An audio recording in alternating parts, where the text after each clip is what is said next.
The UK has announced a ban on the sale of new petrol and diesel cars by 2030.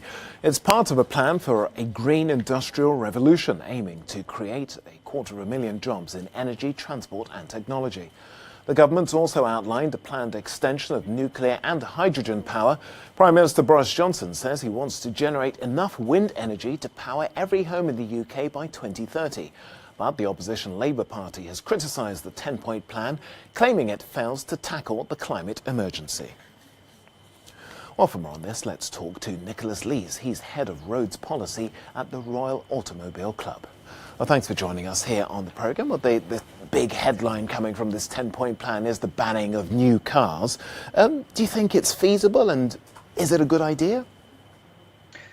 Yes, it's going to be very challenging. It is a good idea. Certainly within the automotive sector, there is a real challenge to reduce the emissions output from vehicles. And it's worth bearing in mind that although this is challenging, it applies to new vans and new cars only. So people that are driving conventional vehicles and operating on the second-hand market will still be able to buy those.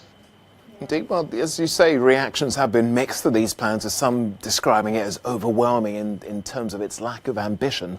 And as you say, the second-hand car market is still there. Isn't that the real problem? Shouldn't something be done to tackle that? Well, I think what you'll generally tend to find is you've got to start somewhere, and the ban on the sale of conventional vehicles in the new market will eventually filter its way down towards the used market pretty quickly. So we would probably say within 2 or 3 years, it will be the majority of vehicles on the used car market. So this is a big step. I mean, it's worth bearing in mind that the original target was 2040, so they've shaved off 10 years from that. There are a lot of challenges for manufacturers. It's going to be incredibly challenging for them because the production setup is in favour of internal combustion engines at the moment, and suddenly they've now got 10 years to really flip that on its onto the other side and put all their efforts into producing electric vehicles. Indeed, and not to mention putting in the infrastructure. But can you imagine it, that the UK, with busy roads, busy but silent roads, do you think the government should be doing more at this stage to, perhaps give people incentives to get out of cars? Of course, it's going to be bad for your membership.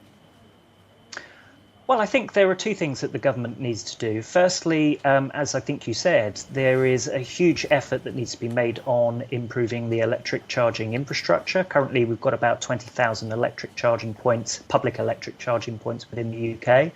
That needs to significantly increase, and the government has indicated they're about to spend £1.3 billion on that. But also from the point of view of giving people the incentive to go electric now. That's important. We need to start reducing emissions in the sector immediately. Currently, there is something called the plug-in car grant, which is operated by the UK government, and that gives drivers up to £3,000 of grant towards an electric vehicle. But that will end by 2023. So the government is going to have to look at some really good ways to really encourage people into electric vehicles, because there is concern amongst drivers about this. They are worried about things like the ability of a vehicle to go on one single charge, and also there are cost concerns about the upfront cost of an electric vehicle. So there are things, but let's not make this too negative. This is a very positive thing. We do need to make ambitious steps within our sector to clean up the automotive sector, and this is somewhere to start. Positive step forward there, endorsed by the Royal Automobile Club. Nicholas Lees, thank you for joining us.